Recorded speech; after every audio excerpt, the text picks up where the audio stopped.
Сәлеметсіздер ме балалар? Бүгінгі сабаққа қош келдіңіздер. Бүгін біз сіздермен 70-ші сабақ бас әріптен басталып жазылатын сөздер тақырыбын жалғастыратын боламыз. Бірінші жаттығу: өлеңді мәнерлеп оқы. Бурабай. Нұрын төгіп көкте күн, арта түскен қуаты. Бурабай ол көкшенің сусындайтын суаты. Бір көргеннен жұрт тамсанып, қандай әсем сұлудер. Жұмбақтаспен оқ жетпес, аңыз болған ұлы жер. Өлеңнің авторы Құлкерім Елемес. Өлең не туралы? Өлең көркем өлке Бурабай көлі туралы. Өлеңнен бас әріптен басталып жазылған сөздерді тап. Күн, бурабай, көкше, жұмбақтас, оқ жетпес. Есіңде сақта. Жер, су аттары бас әріптен басталып жазылады. Мысалы, Алатау, Тараз, Жетісу, Семей және де Іле.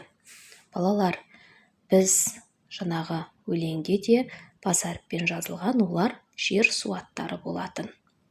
Екінші жаттығу: сөйлемдерді қатесін түзеп, көшіріп жаз. Бурабай көркем өлке. Бұл өлкеде көлдер көп. Бурабай көлінің ортасында жұмбақтас бар. Балалар, бұл жердегі қате жазылған жұмбақтас деген сөз кішкентай әріппен жазылған. Бұл бізде үлкен әріппен жазылуы керек. Себебі ол жер, су аттары бізде үлкен әріппен жазылады, иә?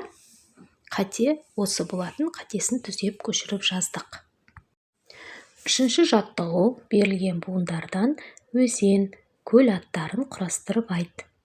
Бұл жерде балалар бізде Ертіс, Балқаш, Сырдария, Іле, Қапшағай, Зайсан деген сөздер шықты. Осымен балалар, біздің бүгінгі сабағымыз аяқталды. Сабақ сіздерге түсінікті болды деген ойдамын. Егер де сабақ түсінікті болса, лайк басып, сұрақтарыңыз болса комментарий бөліміне жаза өтіңіздер. Міндетті түрде жауап қайтаратын боламын. Ал егер де каналға тіркелмеген болсаңыз, Зерек бала 2 каналына тіркеліп, колокольчик басып қоюды ұмытпаңыздар. Олай болса балалар, келесі сабақта кездескенше сау саламатта болыңыздар.